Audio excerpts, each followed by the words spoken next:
Namaku Randy.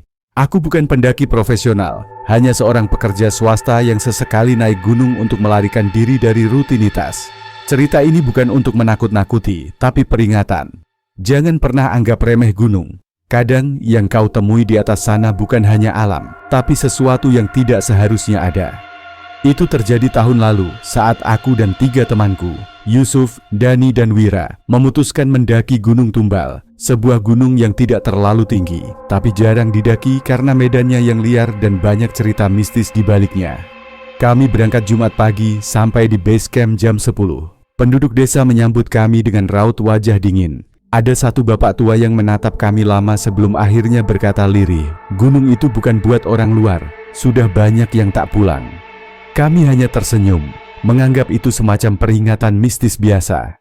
Banyak gunung yang punya mitos seperti itu. Kami memulai pendakian jam 11. Awalnya, jalurnya biasa saja, tapi semakin naik, hutannya semakin rapat dan sunyi. Tidak ada suara burung, tidak ada suara serangga, yang terdengar hanya suara langkah kami dan napas sendiri. Jam 3 sore. Kami tiba di sebuah pos yang tidak tertera di peta digital. Ada bangunan kayu tua di tengah hutan, seperti gubuk pemantauan yang ditinggalkan.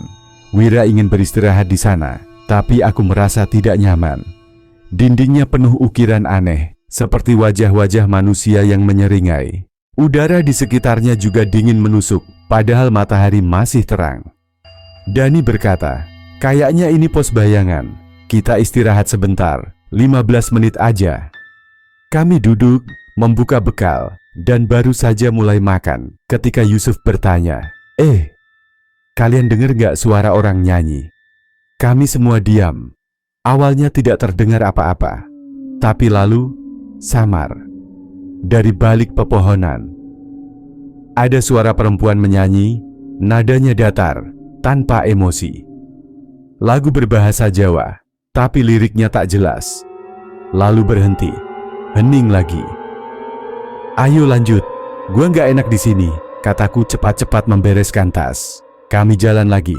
Suasana mulai berubah, jalur makin menyempit, kabut tipis muncul dari tanah, seperti napas bumi yang dingin. Wira mulai mengeluh sakit kepala. Yusuf jalan paling belakang, sesekali menoleh seolah ada yang mengikuti. Menjelang maghrib, kami memutuskan ngecamp di tanah lapang kecil. Hanya cukup untuk 1 tenda. Di sekeliling, pohon-pohon tinggi menjulang seperti tembok. Langit tak terlihat. Kami makan malam seadanya dan langsung masuk tenda. Jam 10 malam, suara itu kembali. Bukan suara perempuan bernyanyi, tapi isak tangis. Suara seorang wanita seperti menangis tertahan. Tangisnya panjang, lalu tiba-tiba berubah menjadi tawa keras, nyaring, lalu berhenti total. Hening yang mencekam. Aku menahan napas, jantungku berdegup. Teman-temanku juga terdiam, tak ada yang berani bicara. Lalu, suara kuku mencakar tenda. Perlahan, seperti sesuatu mengitari kami dari luar. Wira akhirnya berteriak, "Siapa di luar?" Tidak ada jawaban, hanya tawa kecil, seperti anak kecil tertawa sambil berlari menjauh. Malam itu, tidak ada yang tidur. Pagi datang, kami keluar dari tenda dengan wajah pucat. Tapi, ada yang aneh. Jejak kami semalam hilang. Tanah basah tidak menunjukkan jejak langkah. Bahkan, jejak api unggun yang kami buat semalam menghilang, seolah tak pernah ada. "Apa kita mimpi semalam?" tanya Yusuf setengah panik. Tapi bekas tenda tetap ada. Sisa makanan kami pun ada. Hanya jejak-jejak itu yang hilang. Kami lanjut mendaki, tapi sesuatu berubah. Jalur mulai tidak sesuai dengan peta. Pohon-pohon tampak sama, seolah kami hanya berputar di tempat yang sama. Kompas muter-muter gak jelas. GPS tak bisa connect. Dan saat itulah Wira berhenti, menunjuk ke depan. Apa itu?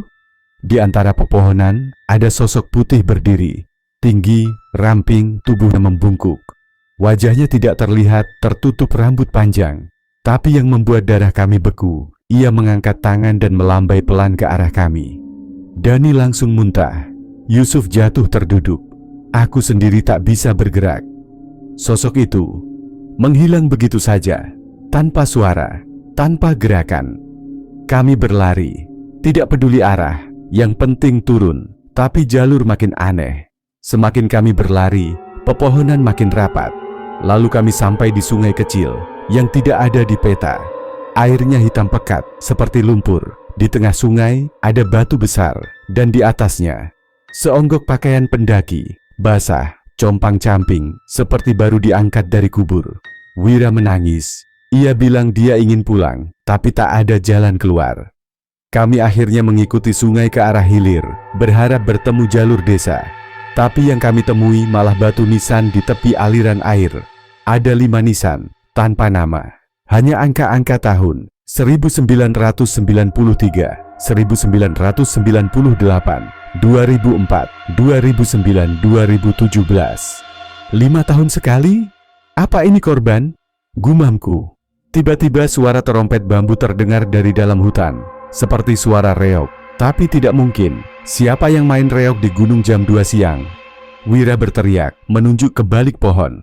Ada kepala tergantung, hanya kepala. Gantung di dahan rendah terayun pelan, matanya terbuka memandang kami. Tapi begitu kami dekati, hilang. Tidak ada apa-apa, hanya dahan kosong.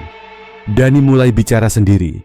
Dia tertawa, lalu menangis, lalu tertawa lagi. Dia panggil aku, ibuku di sana, aku lihat dia. Kami panik. Yusuf menampar Dani, mencoba menyadarkannya. Tapi Dani justru menggigit tangan Yusuf hingga berdarah. Wira akhirnya mengikat Dani dengan tali webbing. Kami memutuskan bermalam lagi, tak ada pilihan. Langit mulai gelap, dan kami terlalu lelah untuk mencari jalan turun. Kami buat tenda, menyalakan api, dan berjaga bergantian. Malam itu adalah neraka. Jam 1 malam, Dani menghilang. Tali yang mengikatnya putus, seperti digunting rapi.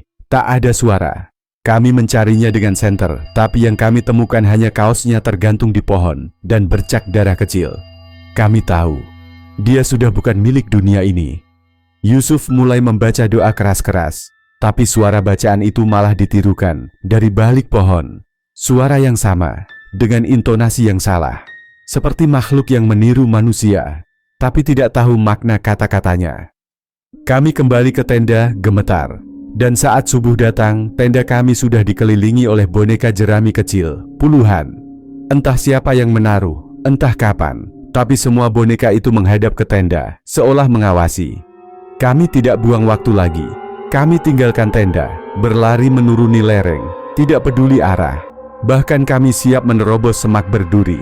Tapi entah bagaimana, kami kembali ke gubuk tua di hari pertama. Dan di sana, di depan pintu, duduk Dani. Tapi bukan Dani yang kami kenal. Dia duduk memeluk lutut, menatap kosong.